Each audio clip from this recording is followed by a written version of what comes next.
the far left has gone so nutty on so many issues. That's what they're being told. That's what they... By people like you. The wonderful actress and activist Jane Fonda spoke with the not as wonderful Bill Maher for a lively discussion where there was actually some pushback. But I'm going to get to those clips later on. I want to start with this clip here where I actually feel, I shouldn't say feel for Bill Maher. That's the wrong way to phrase this. But I understand what he is saying here, and I agree with him. This is their discussion about the results of the election. Yeah, It's hard to believe. I'm shitting my pants. It's hard to believe.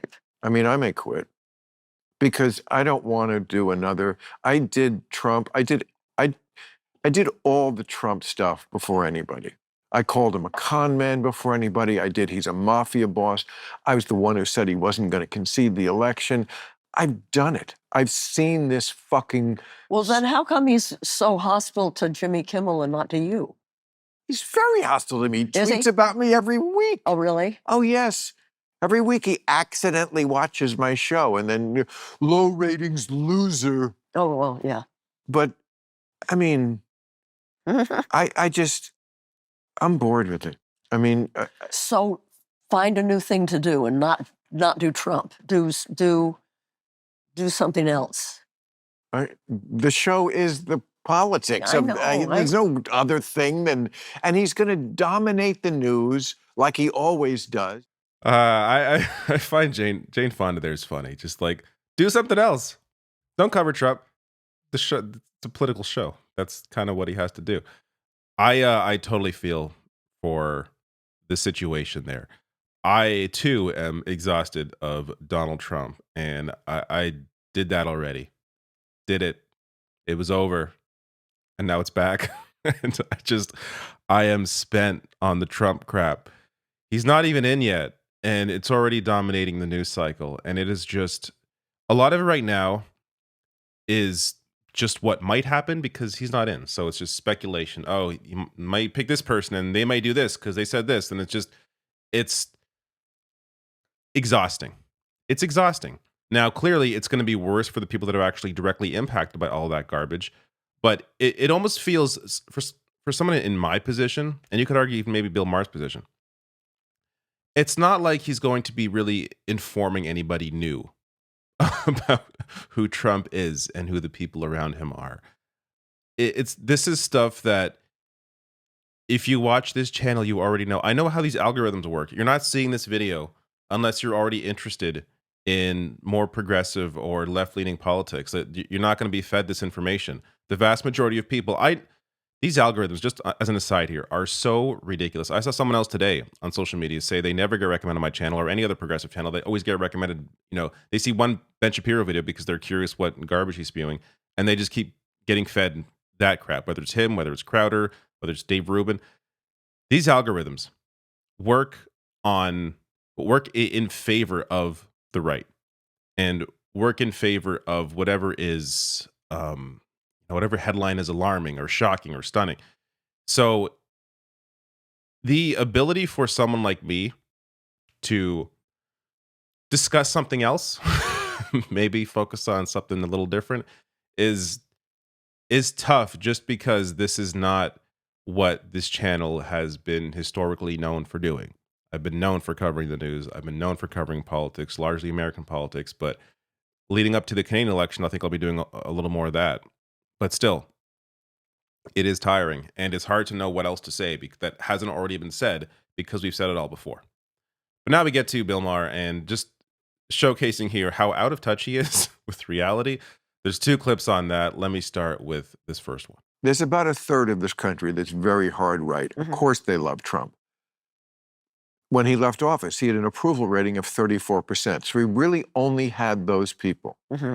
Why is he now tied? Because the other part of the coalition are people who, they don't really like him that much.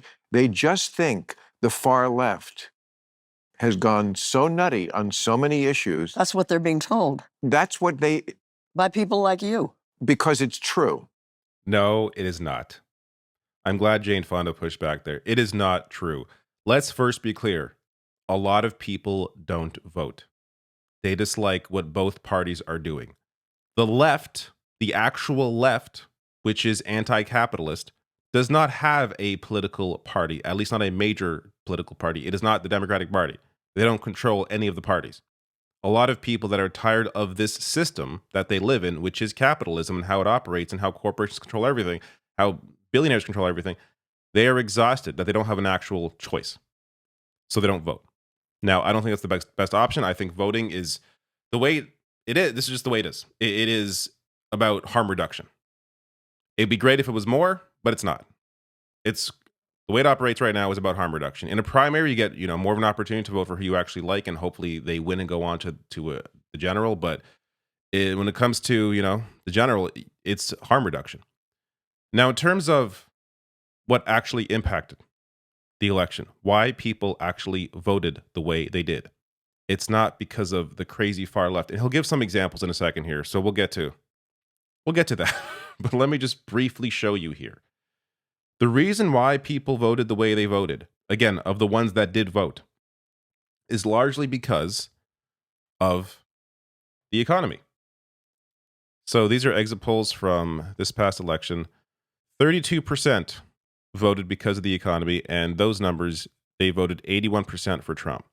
The other big number there is 34% voted for the state of democracy, which you would think largely, the vote here does lean 80% for Harris, but 18% voted for Trump based on the state of democracy, which doesn't make a whole lot of sense considering you're voting for the guy that tried to steal the last election. But point being here, the economy is the driving factor. It's not because they're scared, they hate the far left, and just you wait for the examples that Bill Maher brings up here. You're going to laugh out loud at the idea that is the reason why people voted for Trump. But I showed this, in a couple videos past or post the election. This is a piece from Politico, which is center right. Here is their article back in November 2023, so about a year ago. Americans are losing benefits that could hurt Biden in 2024, and that's exactly what happened.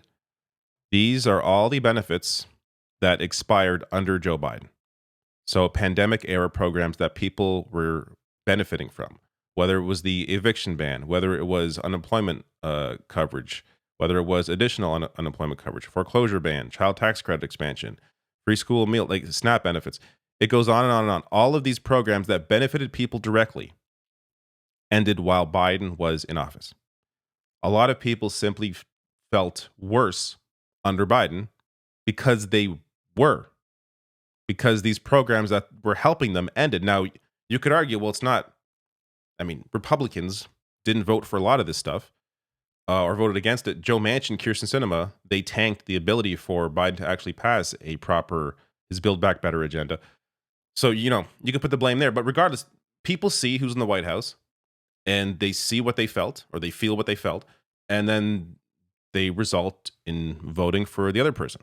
That's as far as the thinking goes. It's no deeper than that. And, other articles discussed this a year ago as well. Axios here, end of pandemic era safety net programs increased poverty. People directly felt that. But let's get to Bill Maher. That isn't what isn't what's moving people. Here are the examples he brings up.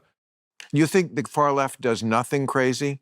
Oh, I'm sure they do. Oh, well then. But I don't know. Who is the far left? What do you mean when you say far left? I could give you a million examples. Yeah, well, give me one. Okay, the NAACP, you know where they issued a travel advisory for black people not to go? Yeah. Florida.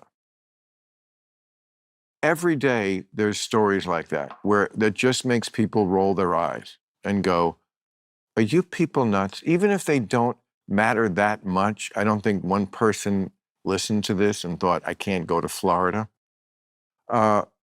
But they just suggest something to the average person, which I completely understand, which is, wow, do you people ever find anything that's ridiculous?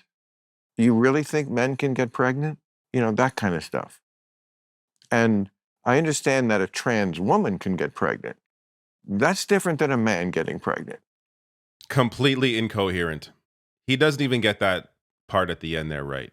It's just quickly, briefly, since this is not consequential, doesn't matter at all in terms of an election.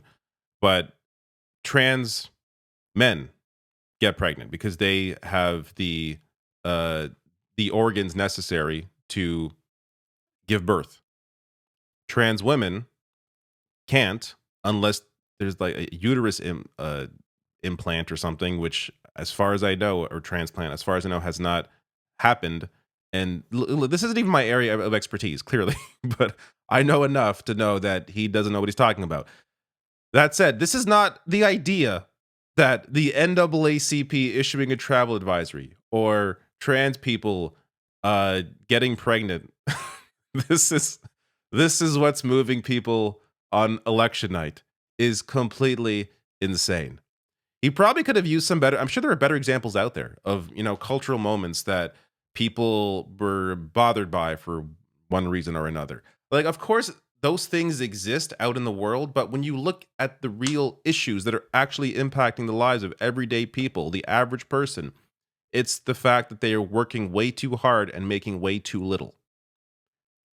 An old white man, an old rich man like Bill Maher is not going to understand that. So he has to think up things of why people aren't voting the way that he thinks they should vote. Oh, it can't be because they're incredibly poor and not making enough money. No, it must be because they saw an article about the NAACP or about a trans person. Like, it's completely incoherent, completely insane. Doesn't make any sense. And when you look at the data, of course, it doesn't bear out in any of the data. I forgot to attach these two things earlier, but I want to bring up immigration as well, since this out of all the numbers, the biggest contrast here is on immigration, where the number is 12% of people. This was their major issue, but 89% of them voted for Trump. Now, I think it's important here, in terms of the Trump number, to attach immigration to the economy, because that's what the Trump campaign did, blaming immigrants for the state of your life. Their answer is wrong. That's incorrect. But they actually gave people an answer. So people that don't know any better are thinking, my life sucks because people are coming and taking the jobs. Or they're coming in and, they're taking all my tax dollars, which is insane. Again, insane. Doesn't bear out in reality. But because Trump had an enemy that he pointed to in terms of the situation and why people were feeling it, and Democrats didn't, that benefited him. This is the issue that the Democrats continue to have until they divorce themselves from corporate America, is until they can name and focus on the actual problem, the actual boogeyman, which is the power of corporations in society. They are not going to be able to win back these sorts of voters, at least the people that come out to vote in an election like this, because they are unwilling to tell people what the problem really is and focus their energy and campaigning on that. Bernie Sanders was able to do that. The issue is, when it comes to a Democratic primary, trying to win a Democratic primary, it is not the same as trying to win a general election. People that show up in a Democratic primary are like diehard, MSNBC watchers, that kind of audience. So it's harder for him to win a primary on that message than it is for him to win a general. I think Bernie Sanders in a general, I know now he's, you could argue he's too old. It's not going to happen now. But at the time, 2016, 2020, Bernie Sanders in a general walks away. Might be a 50-state sweep. Like, just walks away with the election, because that kind of message holds. He tells you what the problem is, and he tells you what the solutions are. And it is very clear in the messaging. And it is clear, looking at his history of 40, 50 years of fighting for the same thing, that he actually means it.